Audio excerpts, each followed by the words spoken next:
And we see in nectar devotion that all the definition of pure bhakti is Krishna Silam, not Krishna Silam or any other form. Krishna. Why? Because Krishna is the highest form, most complete manifested form of the Lord. So that's the essence of Bhagavatam. But even more than that, speaking of rejecting other things, whatever, we do have, of course, bhakti is the process, worship the Lord is there, worship Krishna is there. And in nectar devotion, we have many ways you can worship the Lord. So we have 64 others, the bhakti presented there. And the way Bhanu are, of course, reading, chanting, association, worshiping the deity of Krishna, and the deity of Krishna's name, all related to Krishna. Well, these are the 5 most important things. But then, Bhagavatam, of course, the most common meaning of Śrīmad-Bhāgavatam, because of all of the different forms of bhakti, Kirtan is the most powerful and is the best and gives the highest results because that is Krishna Prema. So in other words, chanting the name of the Lord is the highest possible. So this also becomes a little bit revolutionary because it also says that immediately by chanting the name of the Lord, even once or even half chanting, and not with devotion, even accidentally chanting, you can immediately surpass all karma, all vasanas, ahankara, etc. You can surpass all the gunas. So the dog eater, who's kind of lowest common one, becomes better than a Brahmin. He surpasses Varnas, Ashramas, Jnana, Yoga, everything. Just by chanting the name of the Lord. And we see the case of Anjali, he just chanted the name of Narayana. What happens if we chant the name of Krishna? Even better. So, of course, it says that 1,000 names of Vishnu is equal to 1 name of Rama, 3 names of Rama equal to 1 name of Krishna. So then Krishna says 3,000 times more powerful than Narayan's name. So Arjuna chants Narayan's name once and he gets rid of all its karmas. So if you chant the name of Krishna, how much more you get? 3,000 times more. You can destroy karmas for 3,000 lifetimes. So, in other words, the chanting of the name is very, very powerful, and particularly the chanting of Krishna's name, you can see it's Śrīmad-Bhāgavatam is the most powerful. And then it's also said that this even surpasses things like deity worship and the ways of Darra, when we worship, we take Diksha. So in the Chaitanya Charitamrita says that chanting the holy name, you can gain the highest result, and it does not depend even on Diksha, initiation. So, in other words, this becomes the most revolutionary method of all house on Kirtan. It rejects everything else, even other types of bhakti, in favor of simply chanting the name, because it's the easiest way, most directly. So that, though have many statements about many things, we have to see them from our perspective that ultimately see what is the essence of the teaching, what is the highest teaching of all. So that's Prabhupada explains.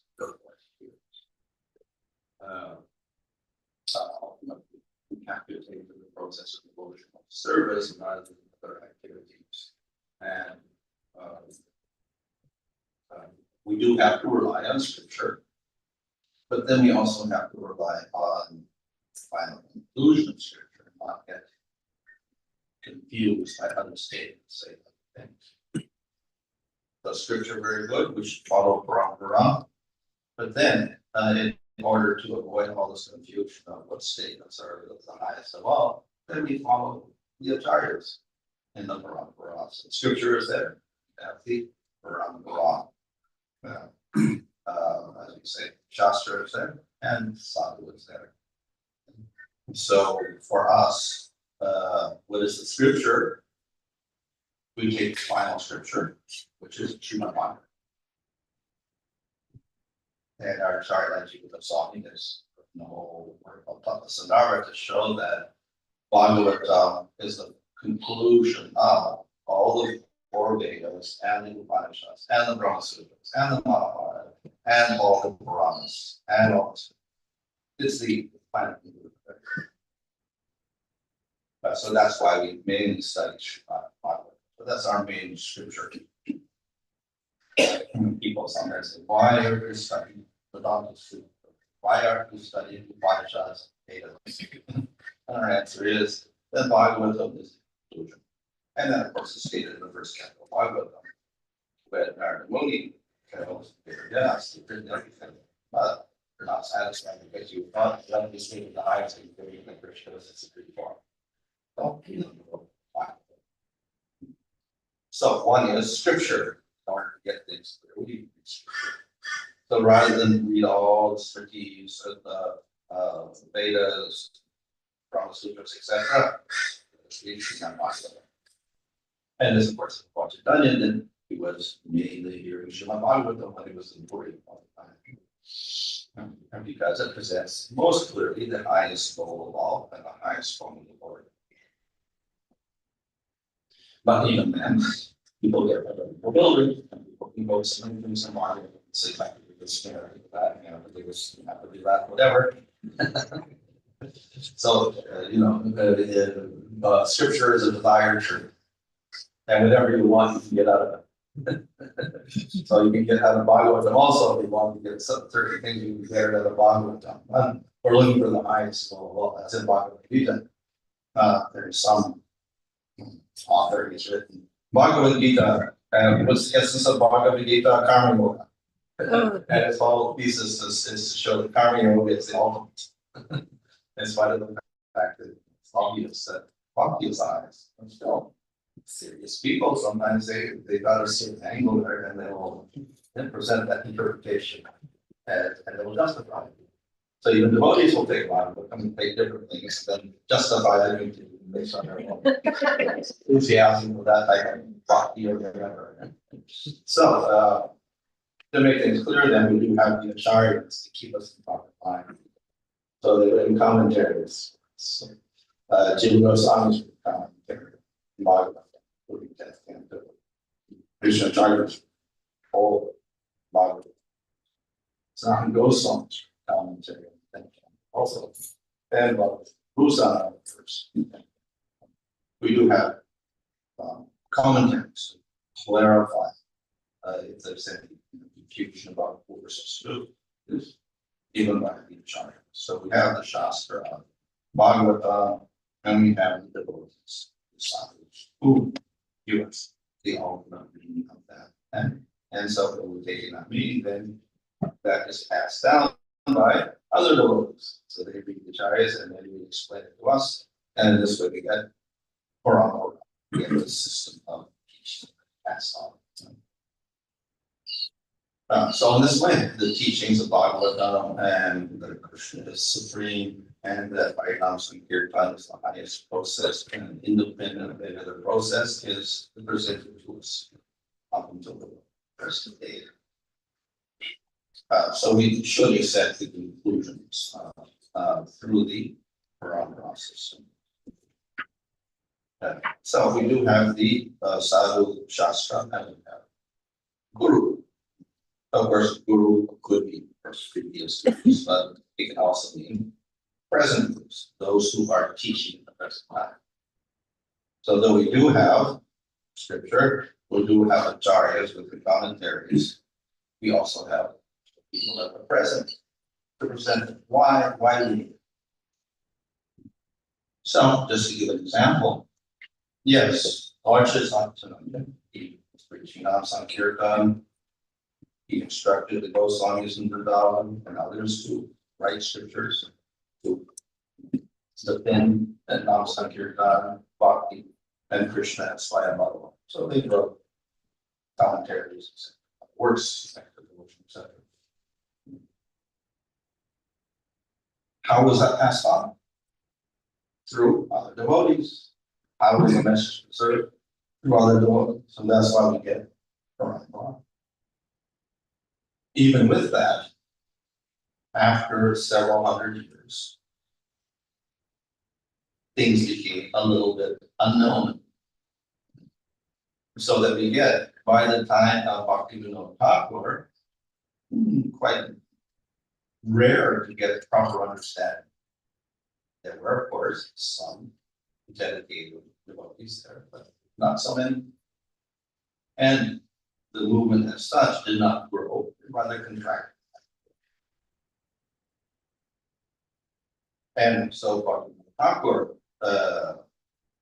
very enthusiastic to preach. And it was particularly difficult because at that time we had influence of foreign, British influence, Western thinking, Western philosophy, Christianity, so many things disturbing everything. It's difficult. And the intellectuals were going for all this new stuff. So then he began to preach, okay, well, let's follow tradition, let's follow Chaitanya Mahaprabhu, whatever like that.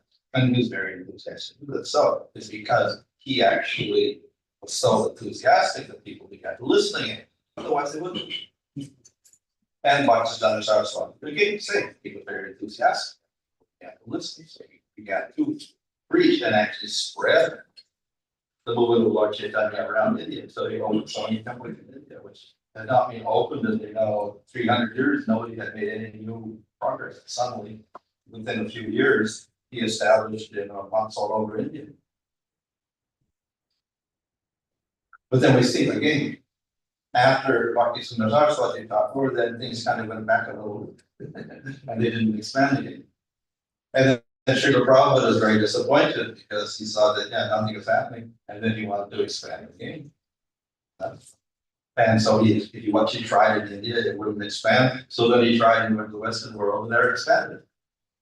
And in 10 years, he spread around the world. But if you got a living person who got the message and began to preach it, and then people began to get convinced and understand and study and absorb it and practice. So not only is the scripture important, not only are the acharyas important to give us the proper meaning, but then we do have to have the devotees in the present time to actually take it and begin to expand it. And so this way, Srila Prabhupada got very enthusiastic, they expanded around the world. We had to be that. In 1970, 71, of course, Prabhupada about 66, 70, went to America. And why did he go? He was preaching in India, nothing happened. And it was Srila Prabhupada preaching. Nobody listened. And then he went to the West, people began to listen. Very straight. And so he translated Śrīmad Bhāgavatam, Bhagavad Nectar, wrote all these books, so that people around the world could understand and practice. But anyway, even in 1970, 71, Prabhupada came to India 70, and then he was preaching. And he wanted to buy some land. And of course, that's fine. We're a birthplace of origin, understandable. On the other hand, it was a little bit strange because if you were to go to Mayapur then, you could go by train. But a boat, you go over the river and you get to Mayapur. And there were some temples, I would say temples that are there now were there. But there was no activity. Even at Gorpurnia, nobody there. So I went to Gorpurnia with to Nanda. We went there and we went to the first temple, it was one rickshaw on the road. And then 3 devotees, and the first temple, went to the second temple, and the third temple, nobody there. And Gorpurnia. We're fasting that day. Nobody there. At Gorpurnia was 1971. So even in India, everything had kind of collapsed. Nobody knew what you'd done. In spite of the fact you're going up for 500 years. But then, if you go now, then it's not just one party, but every day is crowded. There's full of people, lots and lots of people are there, but at that time, 40 years ago, 50 years ago, nobody there, even at 441, but let's see the other days. Vacants. So therefore, it does require the preachers of the present to carry on and expand. So we have Sadhu Shastra. They're the ones that carry on the message of Śrīmad-Bhāgavatam and message of Śrīmad-Bhāgavatam. Okay.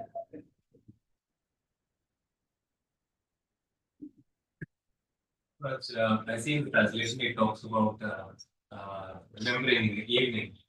Is there anything specific in the evening? Like I'm just thinking, is it because of the mode of ignorance and phenomenon?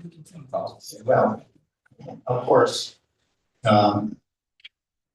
evening, of course, means the sandhya. Sandhya is actually, in one sense, you could say maybe it's just going to get dark or whatever, but the sandhyas are considered also to be their junction. That's what we do, sandhya. In terms of, I guess you'd say, temporal chakti. Certain times have certain significance. So the sandhyas are particularly pointed out as being significant junctions of the day, not just because it's day and night division, etc. Physiologically, in terms of your health, your body, your ability, so things keep changing over at these points. And the other point is that these points are not so good for doing activities normally, but they're very good for spiritual activity and meditation. And so that point is very easy to start controlling the mind and meditating. So that's why they do the Gayatri mantra at the sandhyas. It's a favorable period for that. Body and mind are more favorable for externally engaging. So I would say that's maybe the reason why it says you remember the sandhya because then the mind is more calm and kind of finished with your daily activities, and your mind is not so much thinking about things, and you can settle down, then you can start reciting the glories of the Lord, the glorifications of Bhagavatam.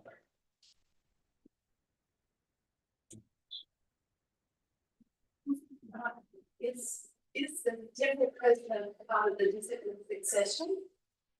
Temple president? Yeah. Oh. I've heard that, I've heard the gateway to the spiritual world as well, so it's just funny. Okay, well, yeah. There are many ways we can trace the discipline succession. Now, normally they maybe prejudice over many years, it has been big shot lines. One person initiates another, whatever that goes on. So they go years on for night and carry on big shot lines. Then many people attached to that. And that's why we get the Swami lines, lines. So then people, if you've got a big shot line, okay, then they're authorized or whatever. We see, however, that that's not really what was emphasized by Lord Chaitanya, or even in Bhagavatam.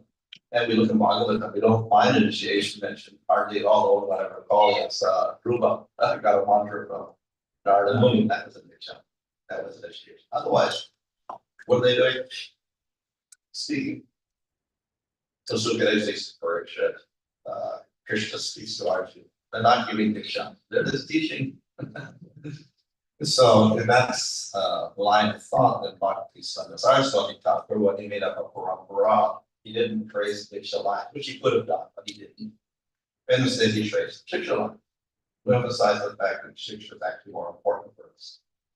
That is particularly true if we want to emphasize Sankirtan more than deity worship than Pancharatra. Now we do accept Pancharatra, we do accept worship, etc. But we give more prominence to Nam Sankirtan, and then Nam Sankirtan does not need the Diksha. Whereas you have to have the Diksha to do the deity worship. And you say, when you get second initiation, that works in deity. That's one of our basic rules. So the two things are related. Getting the Diksha mantras and then that worship the deity. So that's technically what Diksha is, what they're tracing. tracing Shiksha lines. They're tracing those mantras, they're not tracing Hare Krishna. But we do know that Hare Krishna, chanting Hare Krishna is more important for us. It's not that we're doing our main sadhana of chanting our, deity worship mantras every day. Either is from chanting Hare Krishna, to chant Japa, etc. More important for us. So it doesn't depend on diction, but in order to chant purely and for pure chanting, in order to get prema, we need pure chanting. In order to get pure chanting, we need proper teachings. So we do need Shiksha. We have to know the difference between Krishna and Vishnu and Devatas. Devatas, other looking at it. We have to know the difference between Bhakti and Darra, Karma, etc. We have to know the difference between pure Bhakti and Islam. Also, we need some knowledge in order to practice purely to get the prema. So therefore, along with Sankirtan, we need Shiksha. So therefore, that's why Bhakti says that's our Swami creates a Shiksha line, because that's more important for us, and non-Sankirtan that's more important. So in that sense, therefore, anyone who gives the teachings, we can trace through that line. So we have traced like through Gaura Swami, Bhaktivinoda Thakur, or Jagannath Swami. It's all Shiksha. We're tracing Shiksha lines. Now, of course, Bhakti Siddhar Saraswati, Diksha Prabhupada. So we have a Diksha line there. But then we have ISKCON, and Srila Prabhupada's there. Then we have further Diksha gurus, and you could trace your line there. But you could trace a Shiksha line also. Why not? Because we traced Shiksha line previously. So you may have a Diksha guru, but you may have someone who is more inspiring for you, giving more teachings, etc. So you rely on that person. So you want you to trace your parampara line that way through a Shiksha guru rather than a Diksha guru. Very easy. It's a little more, advantageous also because it's not so restricted. You've got a certain number of Diksha gurus, and maybe not attracted to any of them. So what are you going to do with it? Whereas you got so much, opportunity to choose any Shiksha guru, who may also dedicate more time to get teaching properly. Whereas Diksha gurus may have 5,000 disciples, so it's obvious that they have any personal instruction at all. Yeah, maybe you get this mass instruction, general instructions or whatever. So, therefore, it may be more convenient to accept the Shiksha guru and rely on them for guidance, so service, and then you can trace your line that way. Though you do have Diksha, you can trace both. You can trace the Diksha line and the Shiksha line. Thank you. We've been talking about the commentaries and the different Acharyas who gave commentaries on the Śrīmad-Bhāgavatam. Yeah. They all agree, those commentaries. They all agree. Yeah. Well, if they all agree, they wouldn't have to write separate commentaries. So of course, sometimes it's just that one Acharya will maybe comment on something the other Acharya didn't comment on, like that. Sometimes they'll enlarge whatever was said and they'll make a little more commentary like that. We see, for instance, commentaries on Bhakti Rasamrita Sindhu. We have Jiva Goswami writing commentary. We have Vishwanath. Sometimes it's the same commentary. And then sometimes Vishwanath will add a little extra. Sometimes there's no commentary, but then you'll have a separate commentary or whatever like that. So sometimes we'll have a little disagreement on something. And they may think this interpreted this way or that way or whatever. So they may have some slight difference of opinion on certain things. Thank you. You were talking about, you seem to be indicating things in the conversation between Lord Chaitanya and Ramananda Roy, and how he was presenting all this. Lord Chaitanya kept rejecting it. Finally, he came to the highest point of praying goals. And also you talk about different rules that are there in the scriptures for different devotion, different levels of devotional service. As you know, coming up on Gorparim, there's a soul eclipse, and it's creating a bit of a storm in a teacup kind of thing with some of the scholars, and they're advocating that don't follow this eclipse, come this, come that, you know, there's going to be so many problems. But then if we look at the teachings of our acharyas, you know, Bhaktisiddhanta clearly said that the eclipse is the most auspicious occasion. Sanatana Goswami said solar and the eclipse is the most auspicious occasion. So what's your take on? Yeah, of course, you know, as I said, scripture says many things, and once the scriptures are generally say eclipses are impure, or whatever, and therefore you have to purify yourself. But we do see, even like Hari Bhakti Vilas, it said, you do diksha on eclipses, very nice. Some of the spiritual activities that are very good. We use it even better, it's more powerful. So it's, but in general, they say that, you know, eclipses, they make your food impure or whatever, like that. But then we say, well, prasada, how it can become impure? That's true, it cannot become impure. And the deities also, how they can become impure, they cannot become impure.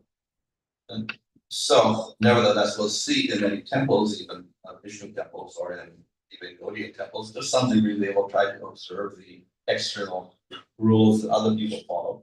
That's more of a social convention than as a philosophical, you know, basis for their doing certain things like closing the temples or cleaning the temples or whatever. And so ultimately, we don't have to close, we don't have to clean whatever, because Krishna is always pure and the holy name is always pure. And any of our devotional services beyond the lunas and whatever, so it's not such material things at all. But it's only because there is the material world here, and then we have Vedic rules, we have Smriti rules, we have the Pancharatric rules, who conform to more, let's say, conservative standards. Let's say, agreeing to follow the conventional idea of purity and purity, etc. So for that reason, then we may follow to some degree. Yeah, just like Srila Prabhupada when he installed the deities in Vrindavan. And ultimately, his love was that with your time, but to make it acceptable to the local people, we should follow, you know, call in the other people to do the installations there, those brahmanas or whatever, from the other temples. And the ultimate, you don't need it one sense, but this for social, you know, keep the society not less criticism, and then we can follow some of these rules. But it is Bhagavatam purple, the 6th canto, he said the chanting of the holy name is the act of installation. Yeah. So he gives the essence, but he still follows social convention. Yeah, because we do have Pancharatra, and then we have Nam-Sankirtan is the ultimate thing, so. So just to a certain degree, we follow Pancharatra, and then at the same time, we're some more liberal because we're into So Nam-Sankirtan. how do you balance between following Pancharatra and placing our faith in the holy name? How do we balance it? Yeah. Well, we can take the example of our own Acharya Srila Prabhupada. And of course, Bhaktisiddhanta, whatever, that's probably the best thing we can do. But the principle, of course, is that ultimately we are not so much interested in following all those rules of purity, etc., because they actually don't apply to the holy name or to the deity. But they kind of, you know, a little bit they'll follow, so okay, we follow a little bit also. So would you say that, like, in terms of like our bodily things like eating and stuff, better to avoid? Yeah, just otherwise people criticize, oh, you're so you don't know. What if the local communities that do? Yeah, they don't care, fine, you can do anything you want. Criticizing you here, or you're not having, what do you want, temples criticize you or whatever, so it's not a problem, but maybe in India, yeah, a little problematic there. But Gaudiya Bhakta generally don't follow this. Yeah, well, slightly, maybe they, you know, they'll just, they won't pay the deities or something, or they'll purify the food before, and maybe they offer afterwards or something, where they have some. Another guy went past the yoga pit, he said they don't follow. Okay, they don't close the temple doors. No. Okay, so that's the liberal standard. If you want to follow that. In Western world, probably it's easier to follow that. Yeah. South India, maybe we can be a little more critical. Because those temples that look at you, why your temple more crazy. You could ask the Gaudiya Math in Madras what they do. See what they do. See if they're responding to the local people or they're just, you know, oblivious to that. The Karma Yoga sometimes is characterized as the start of Bhakti Yoga. Is that so? If you Not really. It's been mentioned in the Nectar Rosh itself, in the first part, that talking about angas of bhakti, it says that varnashram is not an anga of bhakti. Because it does not directly produce bhakti. It elevates you to the goodness. After something going on. But something also is not bhakti. Bhakti is nirvana. So therefore it doesn't cause bhakti directly. What is the connection with Sattva Guna and Bhakti? Does that? What is the connection? Any connection? Well, bhakti is nirguna. Sattva guna is part of the three gunas. Someone say disconnected. Bhakti is transcendental because actually it's the Swarup Shakti of Krishna, Anuranga Shakti, internal energy. And Sattva guna is material energy. And Brahmana is Sattva guna and whatever. So many things of Sattva guna we have. That so it's a bondage. It's part of the gunas, it's part of bhakti. Bhakti is not part of bhakti, so there's actually no relationship. So, yeah, if you are in sattva, there are some qualities which are favorable for bhakti, like control the sense, control the mind, peacefulness, tolerance, so many nice qualities of Brahmas. Can be favorable to bhakti, but it may not be a cause of bhakti. Those same qualities may take you towards impersonal liberation instead. And then you become a jnani and interested in liberation instead of being a devotee. So it's not as completely favorable. So therefore it's said that beginning of bhakti, a little detachment, vairagya, a little jnana may be okay, favorable, but ultimately practice it a lot, then it kind of hardens the bhakti itself. So even sattva, you get stuck in sattva, you get bound to it, and then you don't want to bhakti. And bhakti itself is not limited. A person in sattva, raja, or tamas can do it. And as we say, anyone can take to the process of bhakti. Even the dog eater, it's not even a sudra, he can take to bhakti if he has faith. So qualification is not according to gunas, it's according to faith in the Lord. And that could arise in any guna.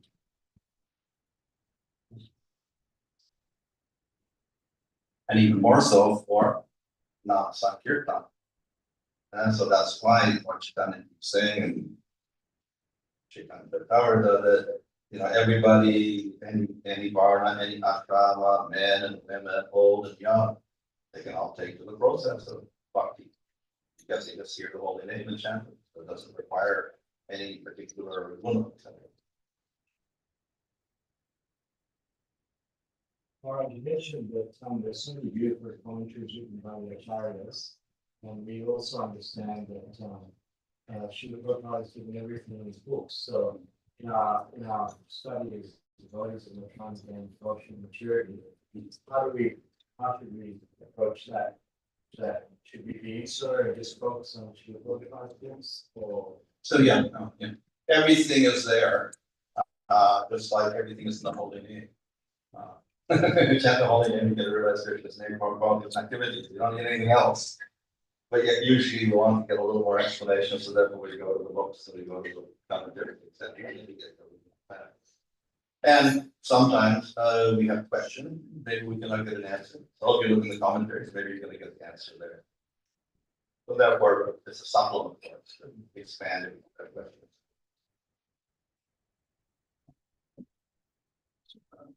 You say praying to the ultimate form of Krishna is the ultimate aim. Yeah, Krishna. Okay. That is, but for example, here we don't have ultimate form of Krishna. Okay, We fine. have Krishna Okay. in the form of Krishna. Okay, so what do we do? Well, so this is a little exceptional because Krishna is the highest form, and of course others, even Ramchandra and Krishnamurti, and Varaha are considered to be lesser manifestations of all the qualities of God. Krishna is a complete form. But Chaitanya Mahaprabhu is considered to be like Krishna. He's not on a lower level. Why? Because he actually is Krishna, but it's got a little addition. That is Radha. So he's Radha Krishna, whereas Krishna is Krishna. Someone, or maybe we should actually find it better. You've got to see his Radha Krishna combined. Otherwise, we have to worship Radha Krishna separately, because we get Radha Krishna combined at once, so that's even better. So they're like equals.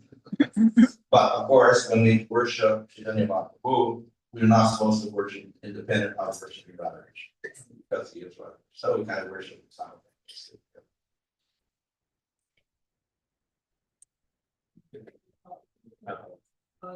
Is that, transiting to, Krishna, it says that, they not throughout their, non-Indians to other living beings, and therefore says that they're like even by the droppings and the gentle of life.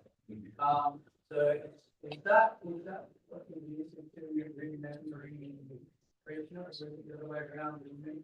Remembering Krishna, is that making them non-entities, and therefore the other living entities become completely one? So the main activity we do, of course, is bhakti, which is chanting the name, remembering Krishna, hearing about Krishna, and this produces in the jiva, this bhakti. So we have spiritualized, and it becomes, it pervades our body and our mind, etc. And then we get qualities which we can distinguish, manifest through that. So therefore we get friendliness towards the entities and compassion and tolerance, all these different qualities manifesting. All because of the bhakti. Why this is so is because actually spiritual life is not independent of its qualities, and ultimately is dependent on the Supreme Lord. And so the Supreme Lord has four wonderful qualities, which are spiritual. So by practicing bhakti, we also develop those qualities. So if Krishna is all compassionate, friendly, the devotee becomes all compassionate, friendly. Becomes Lord is attracted to all the entities, the devotee becomes attracted to all of them. So it's simply a mirror of Krishna's qualities. They start manifesting. So. And so if we practice those qualities, then does that make us conducive to things? Like if we try and become non-envious. Yeah. Of course, it is correct in Nectar Devotion for Swami. Cultivation of good qualities is not part of bhakti, which doesn't mean we cultivate bad qualities. But what it means is that we mainly cultivate bhakti, and through that bhakti, the qualities will manifest. And of course, we're obviously not going to try to practice the opposite. But by the practice of bhakti, then spontaneous qualities will develop. Otherwise, if we try to practice, and maybe we're developing material qualities, as with the sattva or whatever. But if we're just doing bhakti and they manifest, that will be extremely quality.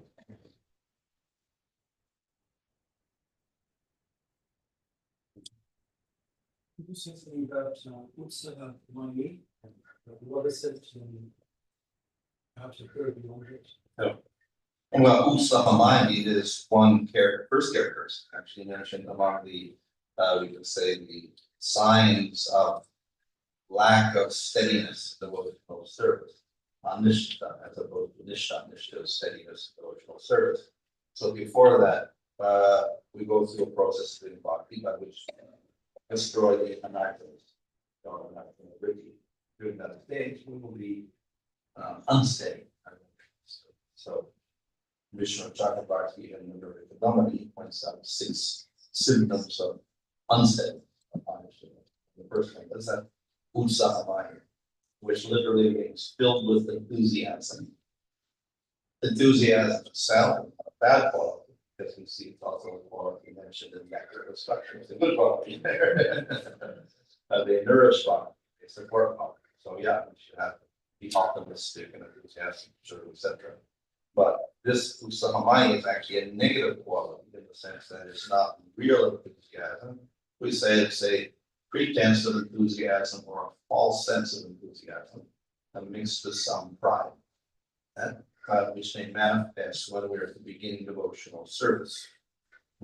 So when we begin devotional service, because it is new and it's also kind of rare, and it's what Scripture says, the rarest person on earth is devotional service. But then we pride ourselves on taking to the process of devotional service, even though we've just begun the process. And therefore we'll think that we are on a higher level than we actually are. But so, Krishna gives the example of a child, a 5-year-old child, or whatever. Eager to go to school. Well, then they go to school. Got serious uniforms, they got books, pencils, or whatever. And you go to school, you go to the first day of school, you're so enthusiastic, they go like that. And then you come home, and then you look at the younger brother, younger sister, people are useless. You're not students, don't go to school, you don't know anything. So actually, I know everything, then you come to me. So the first day of school, then because they're proud, thinks he knows everything. So that's the devotees also may overestimate the position of service when they first begin. They're very enthusiastic. So that's good, but at the same time, they may start, rashly proclaiming their position and everybody else is inferior or whatever. And that may take the form of devotees ultimately criticizing a lot other people, criticizing the parents, criticizing brothers and sisters because they're not devotees to heaven.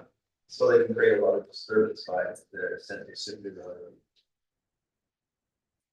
On the other hand, see that like in Nakarova, Sashastika, it says you're friendly towards the entities, you don't expect respect, you're humble in all conditions. So they're not really following that type of idea of devotional service. They got one idea, but they're not really practicing essence.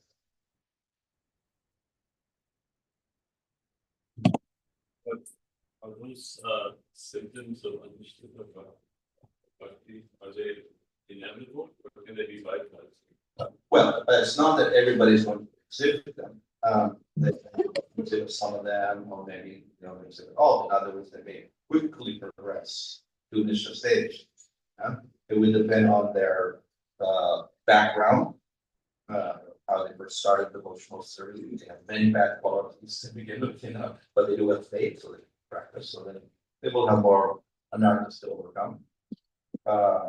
And the other is that if that person, before he was a devotee, had somehow committed aparadhas in previous life or this life, that will tend to pollute the bhakti and make it not so pure at the stage, and more difficult for him to get purified. That takes a longer process of that, where the anarthas will show up more than in the case of a person who has no anarthas.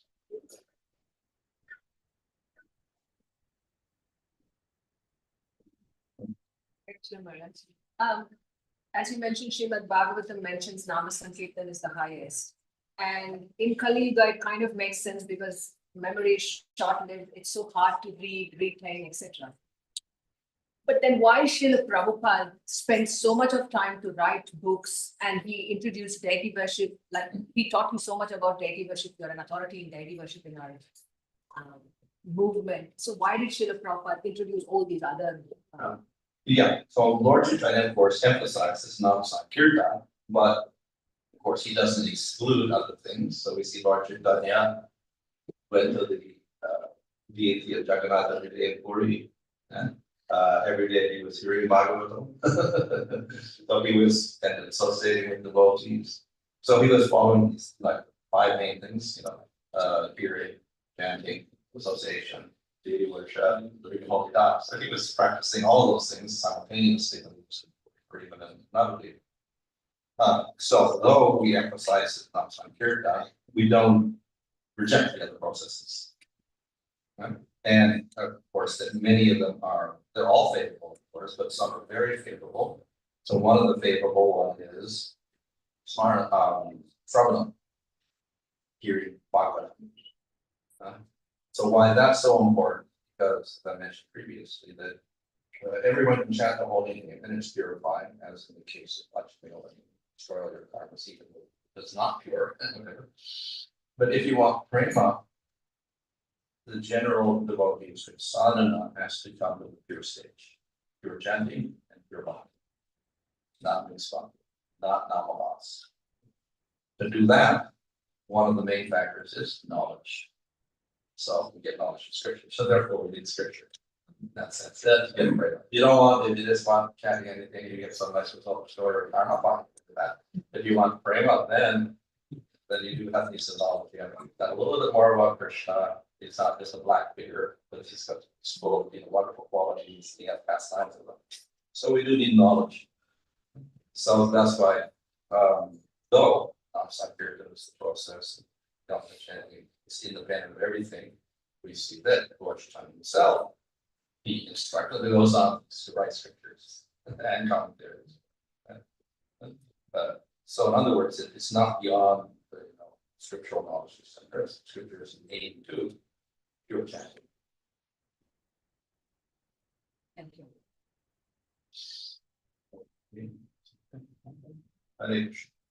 Hare Maharaj. Jai.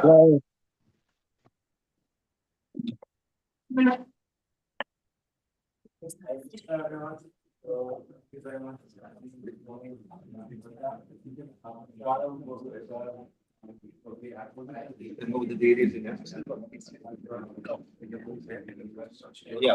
Monday.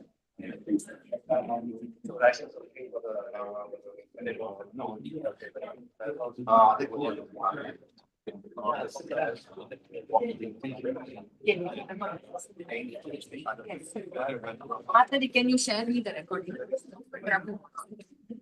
Now it's on YouTube.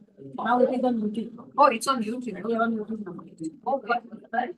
Oh, it's on YouTube. Here, I'll share it.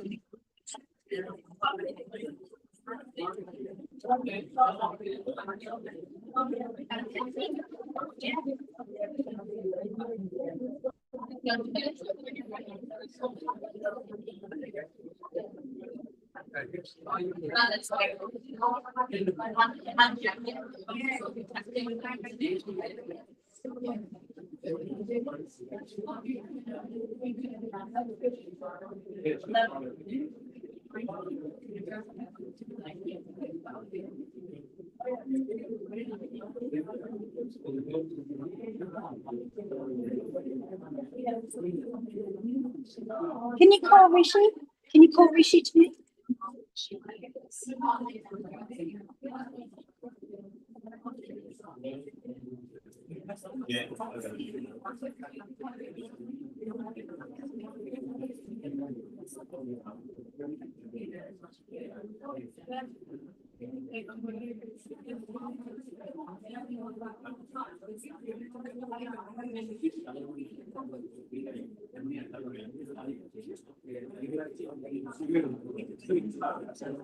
So you see what's happening here?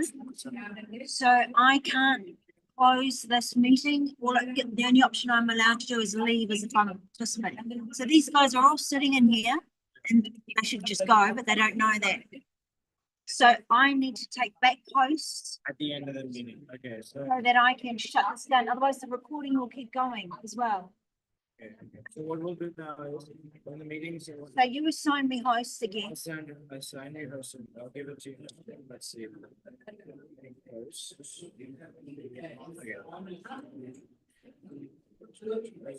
Change it to you now. Awesome. Okay, now let me just. I think the recording already stopped. It did on your, I think it did on your live stream. See there? Yeah, Oh, no. but I think that also stopped. Did it? Okay, good, good. But yeah, it's the whole shutting it down. Shutting it down.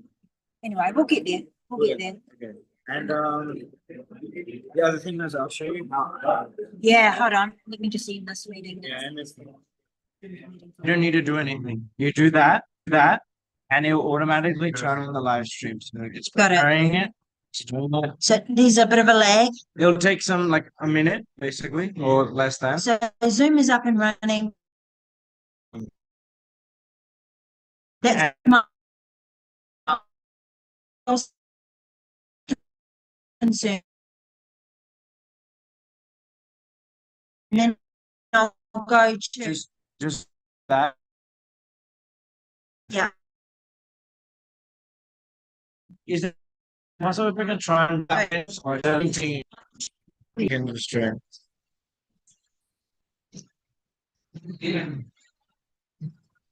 Change your name or Oh, yeah, I'm changing. my name.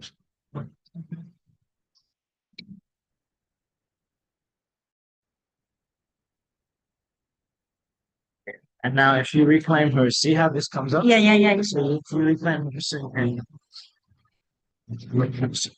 Oh, and I go to more, live stream.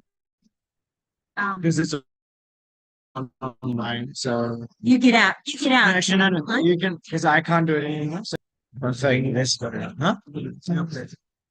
and then Maybe she